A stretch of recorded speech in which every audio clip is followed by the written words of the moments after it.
शुभ प्रभात। अभी हमने संगठन मंत्र बोला, संगच्छध्वम संवदध्वम संभो मनान से जानताम देवा भागम यथा पूर्वे संजानाना उपासते। इसमें कहा हमने देवा भागम यथा पूर्वे, जैसे पहले पूर्व समय में देवता अपने अपने भाग का उपयोग करते थे। देवता और दैत्य में फर्क क्या है और आज हम कैसे उसे अपने व्यवहार में अपनाएं, तो मैं छोटी कहानी बताता हूं।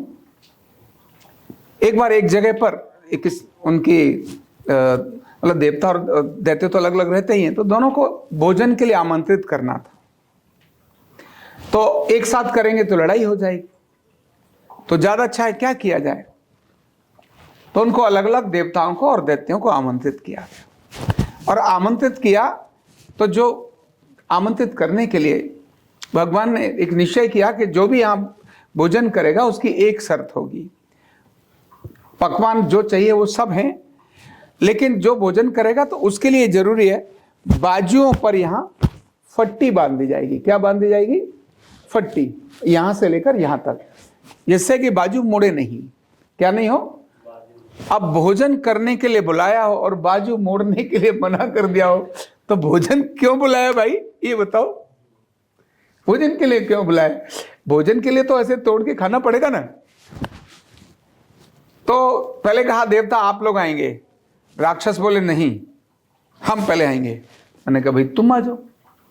तो राक्षस पहले आए और आने के बाद उनका भोजन वहां लगाया, सब तरफ बढ़िया बढ़िया लगाया, ऐसे आंबे सामने ऐसे करके, और मतलब जो भी सुंदर पकवान हो सकते थे, 56 भोग हो सकते थे, वो सब उनके लिए लगाए और ऐसे सजा दिया। सारे राक्षस आगे इधर भी बैठ गए, इधर भी बैठ गए। अब एक दूसरे को देखें कैसे करेंगे, कौन खाएगा कैसे खाएगा, समझ नहीं आया उनको। तो उसने फटाफट अपनी कहा कि भाई ऐसे जाए तो मुड़े नहीं हाथ। तो उसने तुरंत अपनी थाली ऐसे अपनी कटोरी उठाई और ऊपर फेंक दी। ऐसे मुंह किया, थोड़ा सा मुंह के अंदर आया, बाकी आसपास गिरा। उन्हें सब्जी गिराई, ये गिराए वो गिराए, सब हवा में उछाली। अब एक उछाल रहा, सारे उछाल रहे, अपने ऊपर भी गिर रही और पड़ोसी के ऊपर भी गिर रही। ऐसे ऐसे करते करते और बस फिर गुस्सा होकर चले गए, क्या खाना है, कुछ भी नहीं है, पेट भी नहीं भरा, और नाराज होके सुना के चले गए। सफाई हुई। इसके बाद देवता इंतजार कर रहे थे हमारा भी नंबर आएगा। देवताओं को भी बुलाया और देवताओं को बुलाया, ठीक उसी प्रकार से देवताओं के भी हाथ बांध दिए, ऐसे करके कर दिया। अब देवता सब आमने सामने बैठे, तो उन्होंने निवेदन किया उनसे कि क्या थोड़ा और नजदीक ला सकते हो इनको, जो सामने बैठे हैं उनको नजदीक ला सकते हो क्या? बोले हाँ। थोड़ा निकलने का रास्ता छोड़ के बाकी उन्होंने परोसने के लिए रास्ता ले आए। देवताओं ने क्या किया, जो सामने बैठा था ये वाला व्यक्ति यहां से तोड़ता है और उसको खिलाता है, और वो वाला तोड़ता है इसको खिला देता है। दोनों के हाथों को मोड़ने की जरूरत नहीं है। यही प्रवृत्ति देवता और दैत्य की होती है। देवता दूसरे की प्रसन्नता में अपनी प्रसन्नता प्रकट करता है और दैत्य दूसरे की प्रसन्नता में अपना दुख प्रकट करता है। ये दोनों बेसिक सोचें, ध्यान करना। ये जितनी भी बीमारियां, जितने भी तनाव, जितने भी डिप्रेशन है, उसमें अपने कारण से नहीं है, ये दूसरों के कारण से। जब हम अनावश्यक दूसरे के घर में झांकने की कोशिश करते, हमें दूसरे के काम को ताकने की, झांकने की जब हम कोशिश करते हैं, और कॉमन आदत यही है, अपना काम करो ना करो, दूसरे वाले को झांको, कैसा चल रहा है, इसका कैसे चल रहा है, उसका कैसे चल रहा है। बिना बात के दूसरों के झांकने की आदत, बिना बात के, जो तुम्हारी बात नहीं है, तुम्हारी जरूरत नहीं है, तो दूसरों के बीच में बोलने की आदत, जो तुम्हें नहीं सुनना चाहिए अवॉइड इट, जो तुम्हारे मतलब की नहीं है उन बातों को सुनने की आदत, जिससे तुम्हारा कोई लेना देना नहीं है उनको सुनने की आदत, जो तुम्हारे लिए भोजन नहीं है, जो तुम्हारे खाने के लिए नहीं है, उसको खाने की आदत। ये जो आदतें हैं जो तुम्हारे अपने काम के लिए नहीं है, जो आपके अपने लिए नहीं है, वो सारी बातों को करना जिन बातों से तुम्हारा कोई लेना देना नहीं है, जिन बातों से कोई लेना देना नहीं है, उन बातों के अंदर उलझना, ये दैत्य प्रवृत्ति को ही दर्शाते हैं। देवता कभी भी ऐसा नहीं करते। इसलिए बीमारियों का कारण ये नहीं है कि आपके पास भोजन अच्छा नहीं है, बीमारियों का कारण ये नहीं है कि आपके पास ज्ञान अच्छा नहीं है, बीमारियों का कारण ये नहीं है कि आपके आसपास लोग अच्छे नहीं हैं, वो सब हैं, पर आप उन अच्छी चीजों को न लेकर जो गड़बड़ चीजें, बिना बात की चीजों को झांकना, बिना बात की चीजों को सुनना, बिना बात चीजों को देखना, जो तुम्हारे देखने के मतलब की नहीं, फिर भी क्यों देख रहे हो भैया? दिमाग तो खराब होगा ही होगा भाई। जो तुम्हारे मतलब की नहीं है तुम उसको भी देखे जा रहे हो तो भाई खराब ही होगा। आजकल रील में क्या होता है, मोबाइल के अंदर जो रील चल रही होती है उसमें वही ज्यादा देखते हैं जो तुम्हारे मतलब की नहीं है, और जो मतलब की नहीं है वो ज्यादा स्वाद देती है, ज्यादा अच्छी लगती है।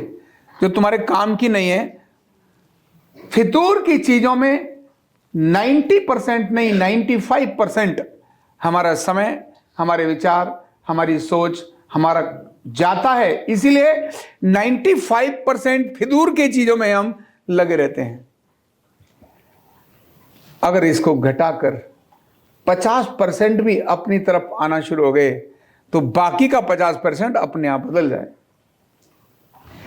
तो फितूर की चीजों में लगना, अनावश्यक चीजों को देखना और झांकना, अनावश्यक कामों को करना, जो आपके भोजन, जो आपके लिए खाने की चीज नहीं है उसको अनावश्यक खाना, अनावश्यक समय पर खाना, ये सारी अधिक बड़ी बीमारियों का कारण है। जानते इस बात को समय, सब जानते हैं। छुटकारा कैसे मिले ये बड़ी कठिनाई है। कौन है जो नहीं जानता? सब तो जानते हैं। छुटकारा कैसे मिले? तो छुटकारा एक ही तरीका है और वो है एक्सेप्ट इट। देखो, समझ आए, स्वीकार कर लो। अगर देखा, समझ आया और तर्क लगा दी, ये भी तो करता है, मैं क्या करूं? उसने भी तो किया था। देखो, वो भी खाने के टाइम पर, मतलब लंच का टाइम नहीं था, फिर भी खाने पर लगी हुई थी। काम तो करती नहीं है, तो मैंने कर लिया तो कौन सा बुरा हो गया? जस्टिफिकेशन, क्या बोला? जस्टिफिकेशन।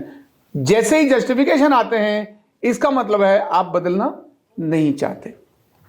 जब एक्सेप्टेंस आती है, yes this is my fault, ये मेरी कमी है, मैं स्वीकार करता हूं, और मैं भाई ये कहने की जरूरत ही नहीं है कि आगे से नहीं करूंगा, सॉरी ये मेरी गलती होगी, आगे से नहीं करूंगा, ये तो उसका अगला सेंटेंस है। सॉरी करते ही अगला हो जाता है, सॉरी आगे से नहीं करूंगा। आपके चेहरे की चमक बदल जाएगी जब आप किसी को अपनी गलती को स्वीकार करके बोल दोगे yes this is my fault. और आपका चेहरा बिगड़ जाएगा जब आप जस्टिफिकेशन दोगे। क्या हुआ? लगा तो हूं, ये तो है, वो तो है। जस्टिफिकेशन देते समय अपनी शक्ल को देखो और एक्सेप्ट करते समय अपनी शक्ल को देखो, अपने अंदर झांको। एक्सेप्ट करते समय आप कैसा महसूस करते हैं और जस्टिफिकेशन देते समय आप कैसा महसूस करते हैं। जस्टिफिकेशन ओनली रिएक्शन, जस्टिफिकेशन क्या है? Only reaction. एक्सेप्टेंस क्या है? Only action. तो एक्शन से शांति मिलती है, एक्शन से सफलता मिलती है, रिएक्शन से सफलता नहीं मिलती, रिएक्शन से अशांति मिलती है। ध्यान रखना, इसकी प्रक्रिया कहां से आएगी? वो है एक मार्ग, ध्यान। क्या है? ध्यान। ध्यान देना शुरू करें। ध्यान यहां बैठकर, ये ध्यान की प्रक्रिया एक प्रक्रिया है जो भी हम कर रहे हैं। इससे भी हमें एक एक चीजों को ध्यान, ऑब्जर्व करना आता है, ऑब्जर्व करना आता है। ध्यान देना शुरू करें तो चीजें ठीक होती चली जाएंगी, और ध्यान नहीं देना शुरू किया तो कुंडलिनी साधना भी बहुत उपयोगी नहीं होगी। कुंडलिनी साधना करने के लिए भी आपको क्या करना है? ध्यान ही देना है, एक्सेप्टेंस करनी है। या this is my fault, yes मैं सुधारूं।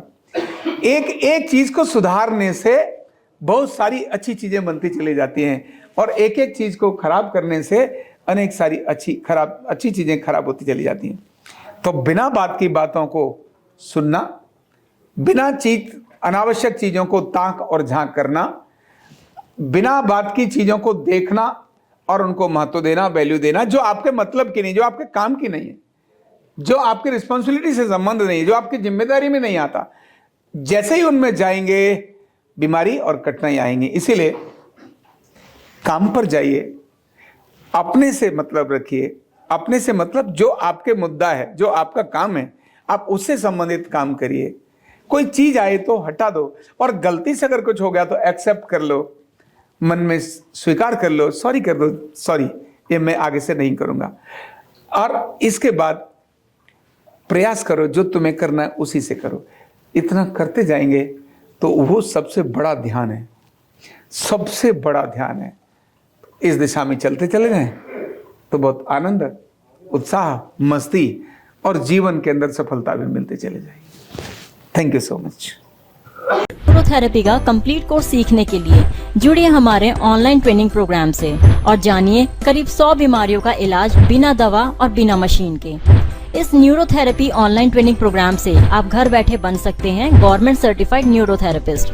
रजिस्ट्रेशन के लिए नीचे दिए गए नंबर पर अभी कॉल करें। और हाँ, हमारे वीडियो को लाइक करना, शेयर करना और चैनल को सब्सक्राइब करना बिल्कुल भी ना भूलें। धन्यवाद।